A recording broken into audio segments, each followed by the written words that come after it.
Welcome to part 3 of this diorama build. This whole idea started with a box from Masterbox of German soldiers. One mounted riding a horse, handing a message off to an officer, and 2 enlisted men in sitting poses. You can see the building of the Stabswagon here, and the painting of the soldiers here in this video. Once I found the 1/35th scale World War II staff car, I was ready to build. So I knew I wanted to do a city street base for the setting. So the first thing was to break out some graph paper and start setting out some street and sidewalk patterns.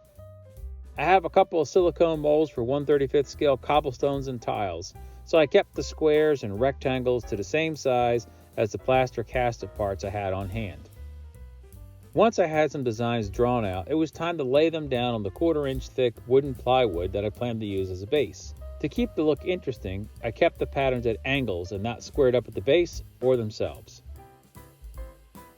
I also had some accessories boxed up in my stash, so I pulled out a street drain, a hand pump water pump, and to add some visual interest, I 3D printed a generic round manhole cover. To continue the visual interest, I planned to add some difference in height between the street and the sidewalk, so extra layers of foam and balsa wood were used to make the difference in levels. Now comes the fun part: hand laying all the plaster bits. PVA or white glue is enough to adhere the plaster to the foam or the balsa wood. Bonus that the slow dry time of the PVA glue gives you some time to make adjustments, if needed. Working out the starting point for the cobblestones left me with a bunch of half stones to cut and fit.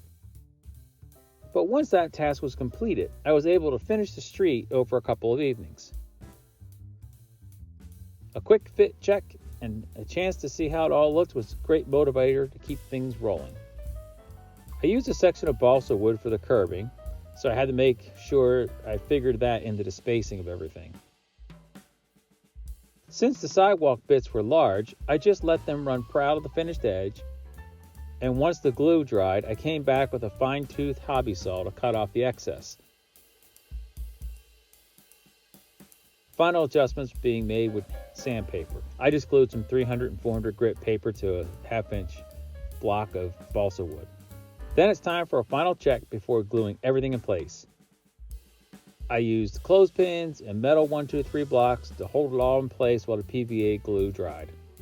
Once it was all glued up and hardened, the hobby saw and sandpaper came back for the cobblestones just to square those off as well.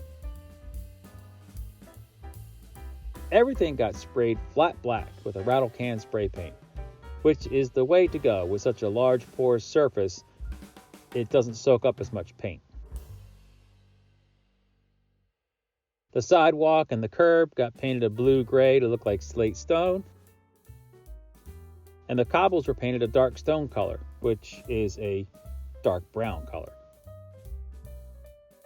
Using some earth-colored tile grout powder, I pushed the fine grout into all the stone seams. I used a soft, flat brush to push this lodged grout around and back into place.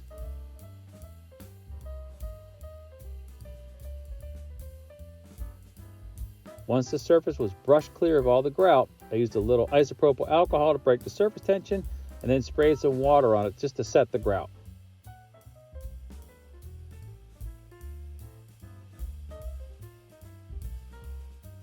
All that is left is to super glue the extra bits in place.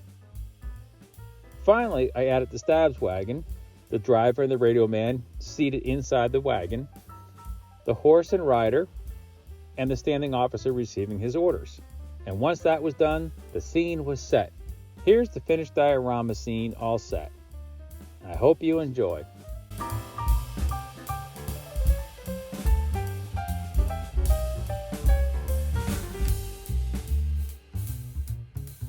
And until next time, happy hobbying.